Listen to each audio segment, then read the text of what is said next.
Hi friends, मी आरोही. तर आज आपण पाहणार आहोत months of the Indian calendar. Indian calendar म्हणजे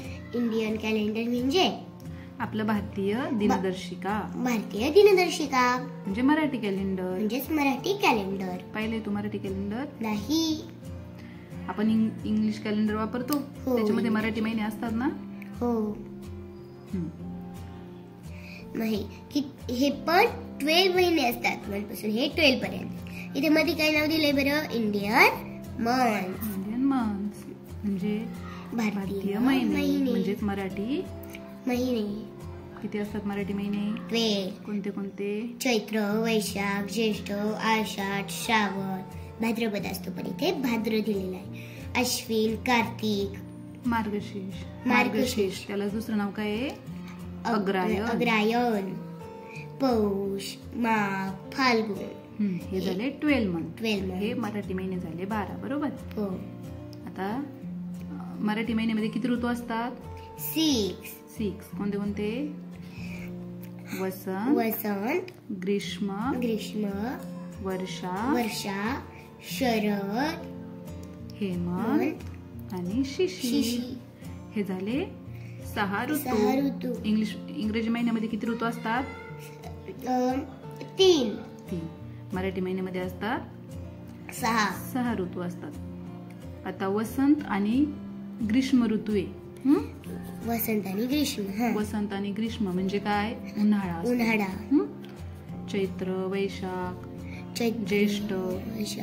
त्याच्यात काय असतं? त्याच्यात असतं उन्हाळा असतो ना. त्याच्यानंतर वर्षा आणि शरद. ह्या 2 ऋतूमध्ये काय असतं? वर्षा आणि शरद म्हणजे पावसाळा. पाऊस असतो तेव्हा. आणि हेमंत आणि शिशिर तिथं काय असते? त्या ऋतूंमध्ये थंडी असते. बघ, आषाढ आणि श्रावण महिन्यामध्ये पाऊस चालू होतो की नाही? हो. वर्षा ऋतूमध्ये. हो. तर खाली the year begin with the months of Chaitra and ends with Phalgun. म्हणजे मराठी वर्षाचं जे कॅलेंडर आहे तो कोणत्या महिन्यापासून स्टार्ट होतं? चैत्र. आणि पौष महिन्यात. फाल्गुन महिन्यात. शेवटचा महिना कोणता असतो? फाल्गुन. चैत्रने चालू होतं आणि फाल्गुन मध्ये संपतं. खाली observe the picture above and fill in the empty boxes. तुला हे वरती दिलेलं चित्र पाहायचंय आणि एम्प्टी बॉक्सेस मध्ये उत्तरे लिहायचे. सीझन दिलेले आहेत.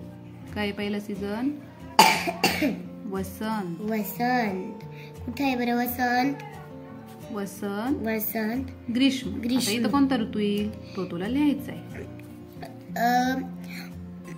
वसंत, ग्रीष्म. हा कोणता ऋतू बरं? वर्षा. वर्षा.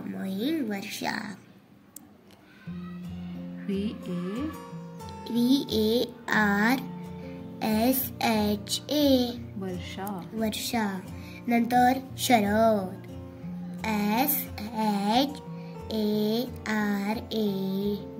शरद. त्याच्यानंतरचा हेमंत.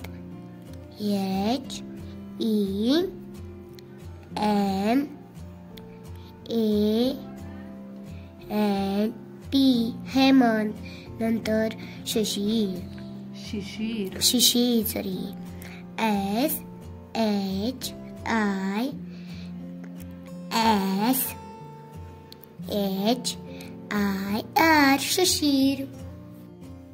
आता पुढचा प्रश्न. What are the names of the months on the coaches under the bridge? म्हणजे खाली काय दिसते तुला? एक ब्रिज दिसतोय. त्याच्या खालून काय चाललेली आहे? रेल्वे. आणि त्या रेल्वेवरती मराठी महिने लिहिलेले आहेत. म्हणजे मराठी महिन्याची प्रत्येक डब्यावरती मराठी महिने लिहिले. तर बघ, ब्रिजच्या खाली जे डबे गेलेले आहेत अंडर द ब्रिज. त्याच्यावरती कोणते महिने लिहिलेले असतील ते तुला शोधून लिहायचे. आता पहिला महिना कोणता दिलाय बघ. चैत्र, वैशाख. मग त्याच्या पुढच्या असणार ही ज्येष्ठ. मग त्याच्या पुढच्या डब्यावरती आषाढ. मग इथे असणार श्रावण. आणि मग त्याच्या पुढचा डब्बा भाद्रपद आणि अश्विन. हे दोन्ही दिलेले आहे. तर चला भेटूया अशा छान छान व्हिडिओ सोबत. तोपर्यंत बाय.